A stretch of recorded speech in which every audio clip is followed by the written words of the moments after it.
ஜோதிட ரகசியங்கள் நேயர்கள் அனைவருக்கும் இனிய சௌபாக்கிய வணக்கம். இது ஸ்ரீ மகாலட்சுமி ஜோதிட வித்யாலயம். நான் உங்கள் திதி யோக கரண ஜோதிட முறை ஆராய்ச்சியாளர் சௌபாகியம் மணிவண்ணன். உங்களுடைய தன யோகத்தை, பண யோகத்தை அதிகப்படுத்திக் கொள்வதற்கு, பணத்தை எளிதில் ஈர்ப்பதற்கு எந்த நட்சத்திரத்தை ஆக்டிவேட் பண்ணணும், செயல்படுத்தணும் அப்படின்றத பற்றி தான் இந்த பதிவில் நம்ம தெரிந்து கொள்ள போகிறோம். இந்த நட்சத்திரத்தை நம்ம தேர்ந்தெடுக்கும் போது உங்களுடைய ஜென்ம நட்சத்திரத்திலிருந்து தாராபலன்களை வைத்தும் நம்ம செயல்படுத்த முடியும். உங்களுடைய லக்னத்தை வைத்து 2ஆம் பாவம் தனபாவம், 11ஆம் பாவம் லாபஸ்தானம் என அதை வைத்து அந்த இடத்துல உள்ளார வரக்கூடிய நட்சத்திரங்களை வைத்து நம்ம இயக்கவும் முடியும். நம்ம இதை பற்றியெல்லாம் பார்க்க போகிறது கிடையாது. ஏன்னா இதை சார்ந்து நிறைய பதிவுகள் யூடியூப்பில் இருக்குது. இப்போ நம்ம வேறு ஒரு கான்செப்டில் பார்க்க போகிறோம். அது என்ன அப்படின்னு கேட்டிங்கன்னா, தனத்துக்கு உண்டான கிரகம் யார் அப்படின்னு பார்க்கும்போது 9 நவகிரகங்களில் நம்ம முன்னோர்கள் குரு பகவானை மட்டும்தான் தனக்காரகன் என சொல்லியிருக்காங்க. வேறு எந்த கிரகத்துக்கும் அந்த காரகத்தை கொடுக்க கிடையாது. அவங்க பணம் அப்படின்னாலே அது குரு பகவான் தான் அப்படின்னு அழுத்தம் திருத்தமாக ஆணித்தரமாக நமக்கு சொல்லிட்டு போயிருக்காங்க. இப்போ இந்த பணத்திற்கும் குரு பகவானுக்கும், குரு பகவானுடைய நட்சத்திரங்களுக்கும், குரு பகவானுடைய வீடுகளுக்கும் ஒரு நெருங்கிய தொடர்பு என்பது உண்டு. சிம்பிள் லாஜிக் அவ்வளோதான். அப்போ பணத்தை நம்ம அடையணும் அப்படின்னா நட்சத்திரங்கள் அப்படின்னு வரும்போது 27 நட்சத்திரங்களில் இந்த தனக்காரகனுடைய நட்சத்திரங்கள் இருக்கு இல்லையா, புனர்பூசம், விஷாகம், புரட்டாதி. இந்த நட்சத்திரங்களை சரியாக நம்ம புரிந்து கொண்டு அந்த நட்சத்திர சூட்சுமங்களை எல்லாம் சரியாக பயன்படுத்தணும் அப்படின்னா நிச்சயமாக நாம் பணம் சார்ந்த யோகத்தை எளிதில் அடைந்து விடலாம். இந்த நட்சத்திரங்கள் எல்லாமே குருபகனுடைய நட்சத்திரம் என்பதால், பெரும் தனத்தை குறிக்கக்கூடிய நட்சத்திரங்கள் என்பதால் நிச்சயமாக பணம் மழை நமக்கு புரியும். எவ்வளோ பெரிய கடனில் இருந்தாலும் நம்ம மீண்டு வருவதற்கு இது வழிவகை வகுக்கும். நமக்கு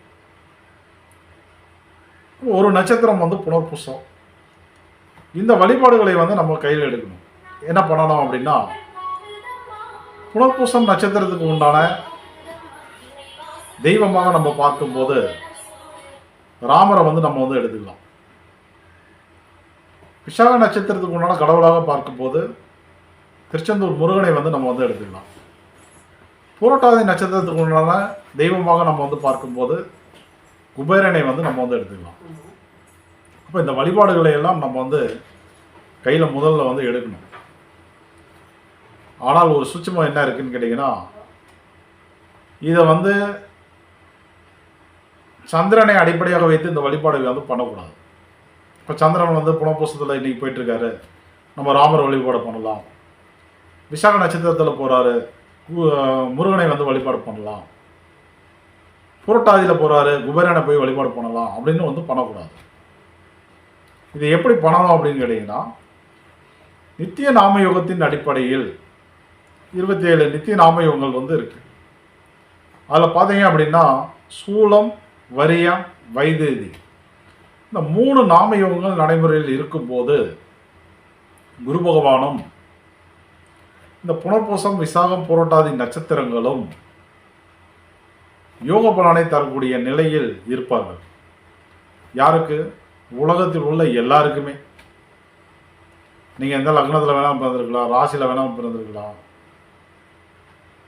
அதே போல் கவனிச்சிங்கனாக்கா என்ன தசை புத்திகள் வேணாலும் நடக்கலாம். 7.5 சனி நடக்கலாம். நீங்கள் கடனாளியாக இருக்கலாம், கோடீஸ்வரராக இருக்கலாம், நல்ல தனவரவுகள் வருது. எந்த நிலையில் இருந்தாலும் இந்த சூலம், வரியான், வைதிருதி நாட்களில் நம்ம ராமர் வழிபாடு, திருச்செந்தூர் முருகன் வழிபாடு, குபேரன் வழிபாட்டை எடுப்பதன் மூலமாக தன யோகத்தை நிச்சயமாக அதிகப்படுத்திக் கொள்ள முடியும். எளிதில் பண தேவைகளை அடைந்து விட முடியும். எவ்வளவு பெரிய கடனில் இருந்தாலும் மீண்டு வந்துட முடியும். இதை நீங்கள் எப்படி தெரிஞ்சுக்கலாம்? பஞ்சாங்கம் உங்களுக்கு பார்க்க தெரியும். ஓரளவுக்கு நாங்கள் ஜோதிடம் படிச்சிருக்கோம் அப்படின்னா பஞ்சாங்கத்தில் பார்த்து தெரிஞ்சுக்கலாம். இல்லை ஜோதிடத்தை நாங்கள் இதுவரை படிக்கலை, எந்தவித நாலேஜும் எங்களுக்கு கிடையாது அப்படின்னா ஏன்னா பஞ்சாங்கத்தில் நாளிகை கணக்கில் போட்டுப்பாங்க. அது படிக்காத அன்பர்கள் வந்து கண்டிப்பாக வந்து புரிஞ்சிக்க முடியாது. இப்போ ஃப்ரீ கேலண்டர் ஆப்பும் நிறையா இருக்குது. ஆண்ட்ராய்டு மொபைல் உங்கள் கையில் ஒன்று இருந்தால் போதும். அதில் ஏதோ ஒன்று இன்ஸ்டால் பண்ணிவிட்டு பஞ்சாங்கம்ன்ற ஒரு பகுதி இருக்குது, அதில் ஓப்பன் பண்ணிங்கன்னா இந்த சூலம், வரியான், வைதிருதி நாம யோகங்கள் எந்த நாளில் எந்த நேரத்தில் ஆரம்பமாகும், எப்போ வந்து முடியும் அப்படிங்கிறத தெரிவிச்சிருப்பாங்க. இது ஆரம்பமானால் 24 மணி நேரம் 26 மணி நேரங்கள் வரை இருக்கும். 9 நாளைக்கு ஒரு முறை வந்து இது வந்து நடைமுறைக்கு வரும். சூலம் இன்னைக்கு வந்ததுன்னா 9வது நாள் வரியான் வரும். அதுலேருந்து 9வது நாள் வைதிருதி நாம யோகம் என்பது நடைமுறைக்கு வரும். இதில் இந்த ராமருக்கு என்ன மாதிரி விஷயங்களை எல்லாம் வைத்து மந்திரங்களை எல்லாம் சொல்லி வழிபாடு பண்ணால் நல்லது, முருகனுக்கு எப்படி, குபேரனுக்கு எப்படி அப்படின்றதெல்லாம் மற்றொரு பதிவில் வந்து நம்ம வந்து விரிவாக தெளிவாக பார்க்கலாம். இந்த பதிவில் இந்த நாட்களில் நம்ம வந்து வழிபாடுகள் பண்ணும்போது யோகா நிச்சயமாக கிடைக்கும் அப்படிங்கிறத தெரிந்து கொள்வோம். முடிந்த அளவு தகவல்களை வந்து பகிருங்கள். நன்றி, வணக்கம்.